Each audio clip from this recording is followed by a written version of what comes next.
Doctor Yunus সাহেবের সাথে দাঁড়ানো এই লাল পোশাকের এই ব্যক্তিকে এভাবে দেখাটাকে আমরা সন্দেহের চোখে দেখতে চাই।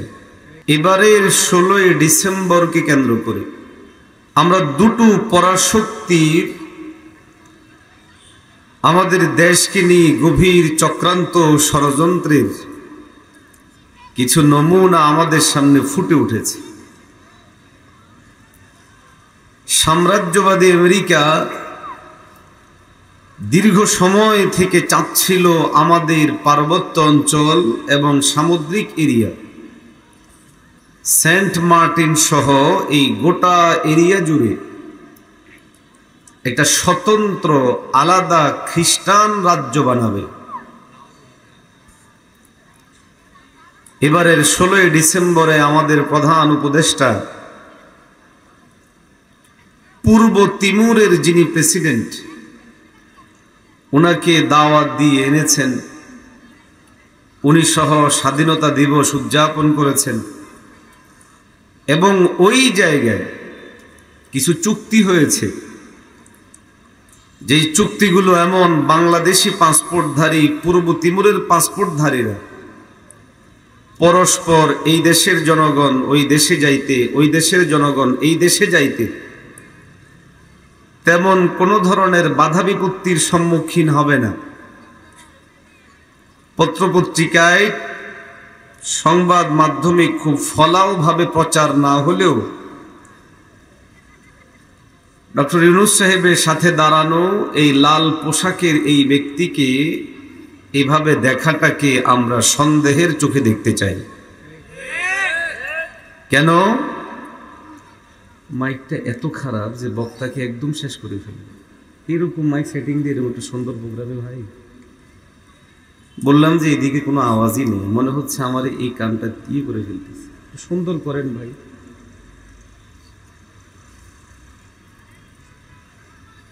ডক্টর ইউনূস সাহেবের সাথে এই লাল পোশাক পরা যে ব্যক্তি দেখা যায়, প্রশ্ন হলো পূর্ব তিমুরের সাথে আমাদের সীমান্তের কোনো সম্পর্ক নাই, অর্থনৈতিক কোনো সম্পর্ক ওইভাবে নাই। তাহলে পূর্ব তিমুরের প্রেসিডেন্ট আমাদের দেশে আসা, আলাদা করে চুক্তি হওয়া, পূর্ব তিমুর এই রাজ্যটা কিভাবে প্রতিষ্ঠিত হয়েছে এটা সবার জানা। মুসলিম অধ্যুষিত ইন্দোনেশিয়ার বিশাল একটা অংশ জুড়ে আজকের যে খ্রিস্টান সাম্রাজ্য গড়ে উঠেছে পূর্ব তিমুরে, এবং আমাদের পার্বত্য অঞ্চল নিয়ে জুমল্যান্ডের যে ষড়যন্ত্র দীর্ঘ সময় থেকে ছিল, আমাদের আশঙ্কা হয়, আমাদের ভয় হয়, আমরা বলতে বাধ্য হচ্ছি আমাদের এই পার্বত্য অঞ্চল নিয়ে জুমল্যান্ডের মতো, পূর্ব তিমুরের মতো আলাদা একটি খ্রিস্টান রাজ্য প্রতিষ্ঠার ষড়যন্ত্র চলতেছে। নাম্বার 2, আধিপত্যবাদী আমেরিকার পাশাপাশি আমাদের সাম্রাজ্যবাদী আমেরিকার পাশাপাশি আধিপত্যবাদী ভারত 2024-এর 5ই আগস্টের পর যে আচরণ শুরু করেছে ওদের মিডিয়া এবং ওদের রাষ্ট্রপ্রধানরা, তাদের আচার আচরণ দেখলে এগুলোকে সুস্থ ও স্বাভাবিক মানুষ মনে করার কোনো সুযোগ নেই। আরো আসতে বলেন, জোরে বলেন না, ঠিক না? যেমন ভারতের প্রেসিডেন্ট নরেন্দ্র মোদি ফেসবুকে, টুইটারে স্ট্যাটাস দিচ্ছেন 16ই ডিসেম্বরের এই বিজয় দিবস নাকি উনার বাবাদের। কাদের? আসলে কি এই বিজয় দিবস উনাদের না আমাদের? একটু জোরে বলেন। 16ই ডিসেম্বরের বিজয় দিবস বাংলাদেশের, বাংলাদেশি জনতার, বাংলাদেশি জনগণের, বাংলাদেশি মা বোনের, আমাদের লক্ষ লক্ষ ভাইদের রক্তের বিনিময়ে, শহীদদের বিনিময়ে স্বতন্ত্র একটি ভূখণ্ড আমরা প্রাপ্ত হয়েছি। অতএব এ ভূখণ্ড নিয়ে, এ রাষ্ট্র নিয়ে যেই চক্রান্ত ষড়যন্ত্র হচ্ছে, এটা কোনো অবস্থাতেই স্বাভাবিক নয়, কোনো অবস্থাতেই এই বিষয়টা আমাদের জন্য স্বাভাবিকভাবে নেওয়ার বিষয় নয়। আওয়াজ দিয়ে বলেন ঠিক না ঠিক? দুটি ষড়যন্ত্রকে সামনে রেখে এই মুহূর্তে এই সময় আমাদের করণীয় কি? আমরা কোন দিকে যাব? আমাদের জন্য করণীয় কি হবে? আমাদের চিন্তার জায়গাটা এই মুহূর্তে, আমাদের করণীয় এই মুহূর্তে আমাদের অবস্থান কি হওয়া চাই? মোহতারাম হাজিরিন, প্রথম বিষয়, আজকে আমাদেরকে এবং আমাদের সন্তানদেরকে ইতিহাস ঐতিহ্য ভুলিয়ে বাংলাদেশকে কেন্দ্র করে যেই গভীর ষড়যন্ত্র করা হচ্ছে, এই ষড়যন্ত্রের ব্যাপারে পাড়ায় মহল্লায়, গ্রামে গ্রামে, ব্যক্তিগতভাবে, সাংগঠনিকভাবে, এলাকায় এলাকায়, প্রত্যেকটা জায়গায় সতর্কতামূলকভাবে এক একটা আয়োজন করে আমাদের সন্তানদেরকে জানান দিতে হবে, এই ভূখণ্ড মুসলমানদের, এই ভূখণ্ড ইমানদারদের, এই ভূখণ্ড স্বতন্ত্রভাবে চিহ্নিত করা হয়েছিল ইসলামের জন্য, মুসলমানদের জন্য। অতএব এই ভূখণ্ডের বিরুদ্ধে যারা আওয়াজ উঠাবে, কথা বলবে, আতাত করবে, চক্রান্ত করবে, ষড়যন্ত্র করবে, সবাই আমাদের দেশের শত্রু, ইসলামের শত্রু, দ্বীনের শত্রু।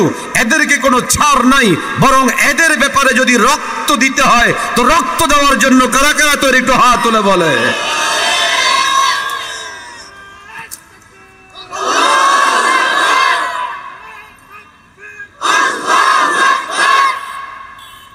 আল্লাহ আমাদেরকে কবুল করেন। আরো আসতে বলেন, আর একটু জোরে বলেন না।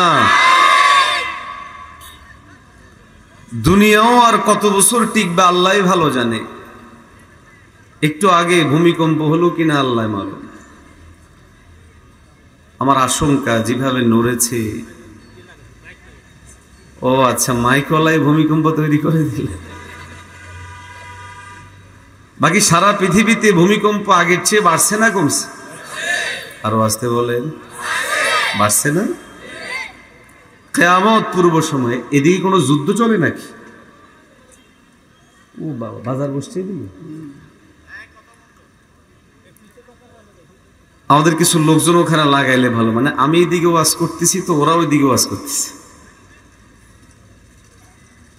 মুহতারাম হাজিরিন,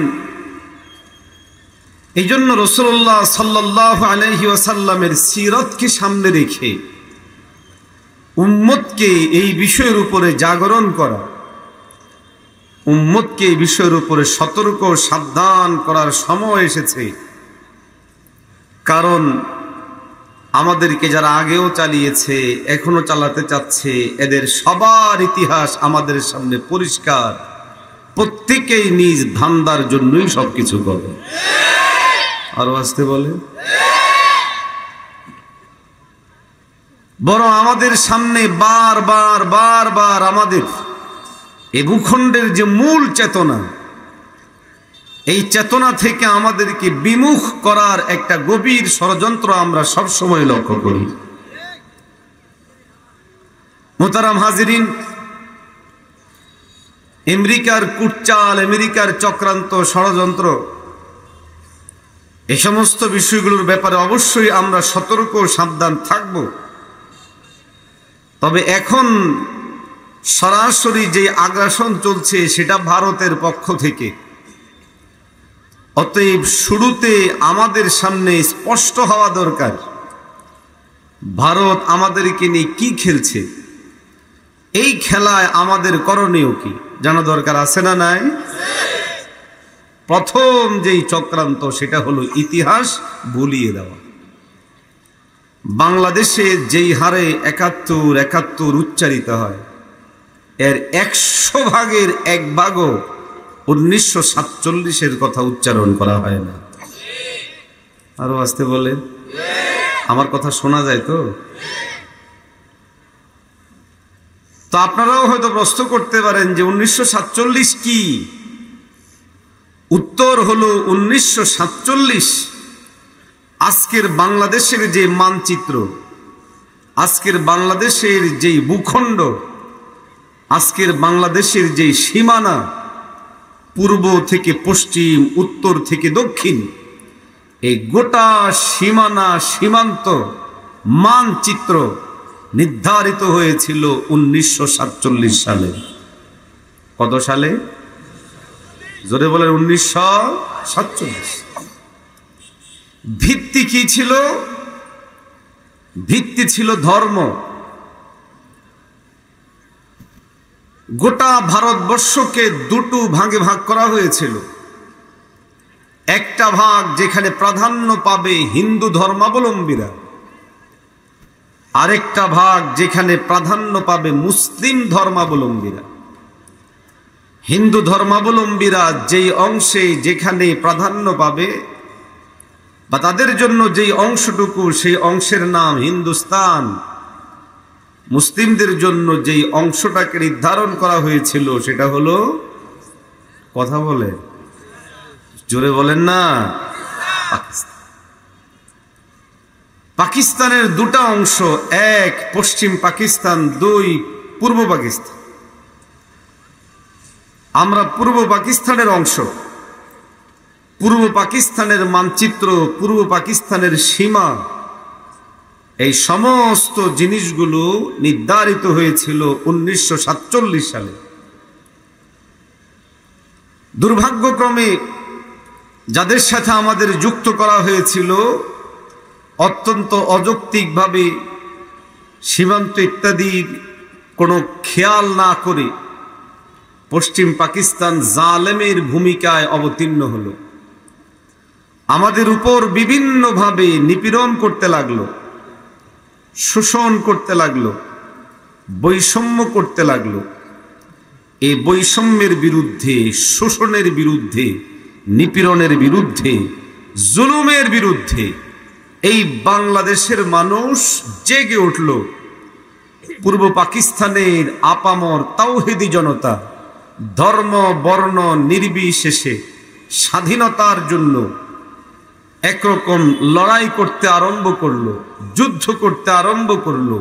উদ্দেশ্য জুলুম থেকে মুক্তি পাওয়া, বৈষম্য থেকে মুক্তি পাওয়া, নিপীড়ন থেকে মুক্তি পেয়ে বাংলাদেশের মানুষ যেই ভূখণ্ডটা 47-এ চিহ্নিত হয়েছিল, এ ভূখণ্ডে স্বাধীনভাবে বাঁচার জন্য লড়াই করলো। সেখানে ধর্মের কোনো ইস্যু ছিল না, ধর্মের কোনো পয়েন্ট ছিল না। কিন্তু কতিপয় ধান্দাবাজেরা 1971-এর সেই বিজয়কে চুরি করে জনতার সামনে ছড়িয়ে দিল। 1971-এর যুদ্ধ ছিল ধর্মনিরপেক্ষতার ভিত্তিতে। আমরা পরিষ্কার ভাষায় বলি, যারা এই কথা বলে তারা এই শতাব্দীর সবচেয়ে বড় মিথ্যুক এবং মিথ্যাবাদী। এমন কোন বাপের বেটা নাই যে 1971-এর যুদ্ধকে কোন দলিল প্রমাণের আলোকে দেখাবে এবং প্রমাণ করবে যে এই লড়াইয়ের কোন অংশে, কোন পার্টে ধর্মের পয়েন্ট ছিল। বরং আমরা যদি ঐতিহাসিকভাবে প্রমাণ করি, 71 সালের শহীদদেরকে নিয়ে কতজন শহীদ হয়েছে এ নিয়ে লম্বা বিতর্ক। যদি 3 লাখও ধরেন, সেখানেও মুসলিমদের সংখ্যা সবচেয়ে বেশি। 30 লাখ ধরেন, মুসলিমদের সংখ্যা সবচেয়ে বেশি। 1 লাখ যদি ধরেন, মুসলিমদের সংখ্যা সবচেয়ে বেশি ছিল। কি পরিমাণ বেশি? 98% মুসলিমদের রক্তের বিনিময়ে। ইতিহাস খুঁজে দেখেন, শহীদদের তালিকা খুঁজে দেখেন। 1971 সালে ইন্ডিয়ার পাকিস্তানের বিরুদ্ধে ওই লড়াইয়ে যারা শহীদ হয়েছিল তাদের মধ্যে মাওলানা ছিল, আলেম ছিল, মৌলবী ছিল, হুজুর ছিল, দিনদার ছিল, মুমিন মুসলমান ছিল, নারী ছিল, পুরুষ ছিল। মুসলিমদের রক্তের বিনিময়ে অর্জিত স্বাধীনতাকে যারা ধর্মনিরপেক্ষতার নামে আলাদা করে 47 সালে সুনির্দিষ্ট সুস্পষ্ট ধর্মীয় উদ্দেশ্যে স্বতন্ত্রভাবে আলাদা হওয়া দেশকে যারা ধর্মনিরপেক্ষ রাষ্ট্র বানালো, তারা অত্যন্ত চূড়ান্ত পর্যায়ে আমাদের সাথে গাদ্দারি করলো। কি ধরনের গাদ্দারি? গাদ্দারিটা হলো এই, 47-এ রাষ্ট্র নির্ধারিত হলো এবং এটা সবার জানা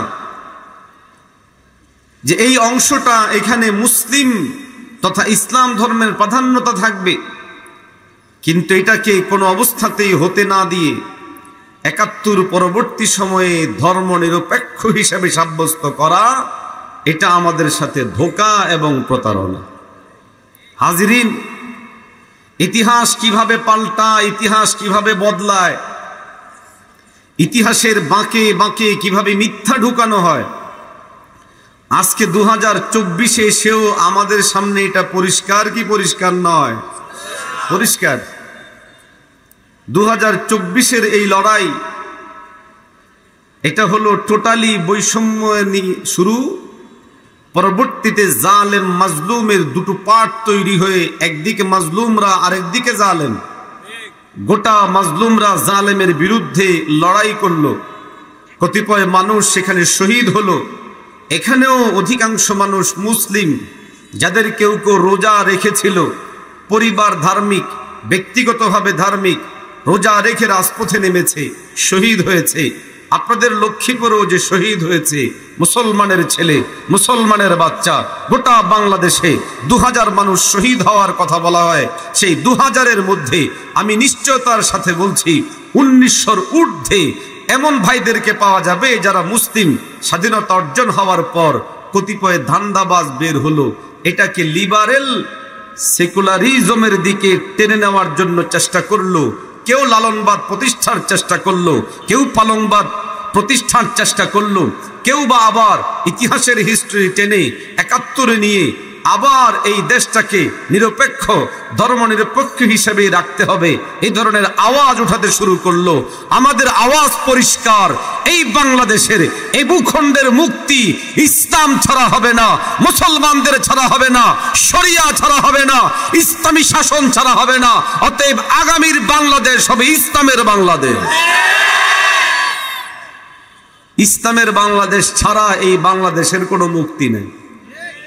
আরো আসতে বলেন, জোরে বলেন। কেন? কারণ জন্মটাই ইসলামের জন্য। আরো আসতে বলেন, জোরে বলেন না।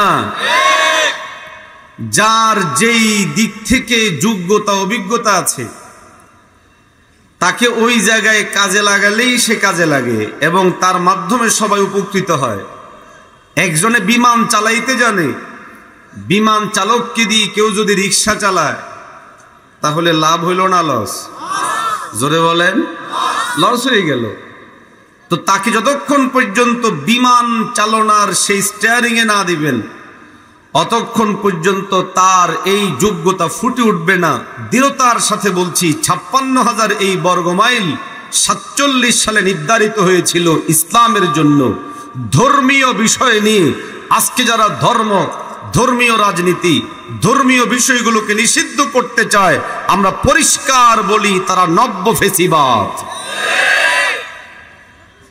সব কিছু চলবে, শুধু ধর্ম চলবে না, ধর্মীয় আদর্শ বাস্তবায়ন চলবে না। ব্যক্তির নামে আমি অমুকের সৈনিক বলা যায়, রসুলের সৈনিক বলা যায় না। বিভিন্ন ব্যক্তির নামে স্লোগান দেওয়া যায়, লিল্লাহে তাকবীর ও নারায়ে তাকবীর বলে স্লোগান দেওয়া যায় না। যেই মুসলমান নামধারীদের গায়ের মধ্যে নারায়ে তাকবীর আর আল্লাহু আকবার বললে আগুন ধরে, তারা সেই ঐতিহাসিকভাবে কুফফার এবং বেঈমানদের প্রেতাত্মা এবং দোসর। এরা তাকবীর সহ্য না করুক, ইনশাআল্লাহ এদেশের আকাশ, এদেশের বাতাস, এদেশের সংসদ সহ সর্বত্র কালিমার পতাকা পথ পথ করে উঠতে থাকবে ইনশাআল্লাহ।